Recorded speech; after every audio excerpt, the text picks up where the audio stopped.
Joined by our Coors Light Pole Award winner, Martin Truex Jr. Martin, this is your first pole since 2016 and your 8th pole in your career. Just talk a little bit about your run out there today.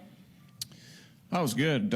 Feels good to be, get another pole. It's been a long time. I think I got a Xfinity Series pole here at Kansas back in about '05. So it's been a little while here at Kansas, and it's been a few years in the Cup Series and altogether. So we've been really close with our Furniture Road team. The past 2 years, so we've qualified second a handful of times and been just right there at it. We've led the first round, we've led the second round. We just haven't quite figured out how to lead that third round. So today, just really proud of everyone at Furniture Row Racing.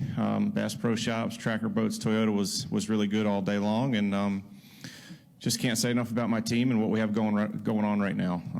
Our Toyotas are really fast. Everybody at TRD is giving us great engines and just doing all the things it takes to have fast race cars, and that's what it takes to get poles. So excited to be here, excited for all of our guys and Barney and just everyone in general for all they do, and hopefully we'll be able to finish the deal here tomorrow night.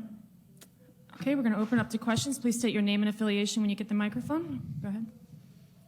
Hey, Martin. Todd Palmer, Kansas City Star. What do you remember about your last pole, which was, I think, Texas in April 2012? I remember it like, race car drivers don't forget those kind of things. I mean, I can tell you what springs I had my modified in 1998, so I don't think I'm going to. I remember the last pole of Texas like it was yesterday.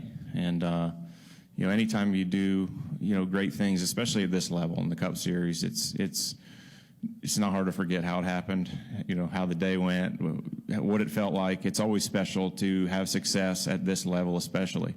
But in racing in general, I've always remembered the good days for sure. All right, we'll go to Jerry and then to Bob up front. Jerry Jordan, Performance Racing Network and Kicking the Tires. I guess more people showed up when you sent the command. Hey, when you... The important people are here, that's what matters. When you put your lap up on the board, the other Toyotas and Matt and those guys hadn't gone out. Were you a little bit worried? What was going through your mind when you were sitting there waiting with that time? I felt pretty good about it, based on what we did the first 2 rounds, how much we were able to pick up. You never know. I mean, you put your best out there on the racetrack and you hope it's enough. That's what we did. I mean, that's typically what you do. It's not really about games or trying to hide, what you're doing or anything like that. I think for us, the opening was there to go out early. We took it and took advantage of it. So I felt pretty good about my lap. I thought it could have been just a hair better. But all in all, it was definitely a good effort and good adjustments by Cole and Jazzy, and just made the right adjustments today, and that's what we've not done in qualifying here, in the past. Like I said, we've led that first round, we've led the second round. We hadn't quite figured out how to put it all together when it counted, and today we did. So hopefully that's something that we can learn from and be better moving forward at all the racetracks and qualifying. Bob Packers, ESPN. I have 2. The first, were you worried at all just because it was kind of a little close call in Tech to get out there for the first round? I wasn't worried at all, to be honest with you. I mean, they rolled the car out of Tech with 5 or 6 minutes to go, and you're like, 5 minutes, we'll get in, we'll go make a lap. It is what it's happened before, so it's pretty easy not to get too riled up about it. And you've had obviously good qualifying runs, just not poles in the last few years. What's the big difference about winning a pole versus starting second, third, or fourth? First pit stall. It's important. I think it's an advantage for sure. Some tracks are obviously more it's more of an advantage at certain tracks than others. But just having that pit stall is always, so good, especially under caution. Getting out of the pit box and trying to gain positions or at least hold your own on pit road. So any little advantage at this level in this series when you're trying to win races is big, and hopefully we'll use that to our advantage tomorrow night.